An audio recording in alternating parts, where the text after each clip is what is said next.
ইরানের president Masoud পেজেশকিয়ানকে হত্যার চেষ্টা করছে ইসরায়েল। সুপ্রিম ন্যাশনাল সিকিউরিটি কাউন্সিলের বৈঠকের সময় ভবন লক্ষ্য করে ছোড়া হয় একে একে ৬টি ক্ষেপণাস্ত্র। তবে পরিস্থিতি বুঝতে পেরে পালাতে সক্ষম হন ইরানের প্রেসিডেন্ট।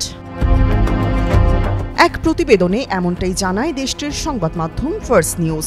প্রতিবেদনে বলা হয়, গেল ১৫ জুন ইসরায়েল তেহরানে ইরানের প্রেসিডেন্ট মাসুদ পেজেশকিয়ান, সংসদ স্পিকার এবং বিচার বিভাগের প্রধানকে হত্যার চেষ্টা করেছিল।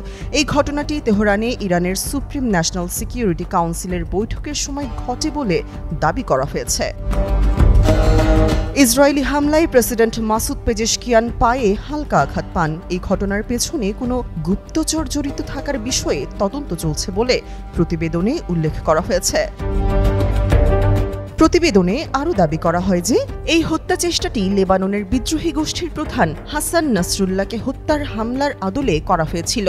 যদিও এই বিষয়ে ইসরায়েলের পক্ষ থেকে এখনও কোনো মন্তব্য করা হয়নি। তবে গত সপ্তাহে প্রেসিডেন্ট পেজেশকিয়ান নিজেই বলেছিলেন ইসরায়েল তাকে হত্যার চেষ্টা করেছে। যদিও তিনি সুনির্দিষ্টভাবে ঘটনার তারিখ উল্লেখ করেননি বা এটি গত মাসে চলা সংঘাতের সময় ঘটেছিল কিনা তাও জানাননি। মার্কিন উপস্থাপক টাকার কার্লসনকে দেওয়া এক সাক্ষাৎকারে পেজেশকিয়ান বলেছিলেন, ইসরায়েল চেষ্টা করেছিল, হ্যাঁ তারা সেই অনুযায়ী কাজ করেছিল, কিন্তু তারা ব্যর্থ হয়েছে। তামান্না তাবাসসুম, যুগান্তর নিউজ।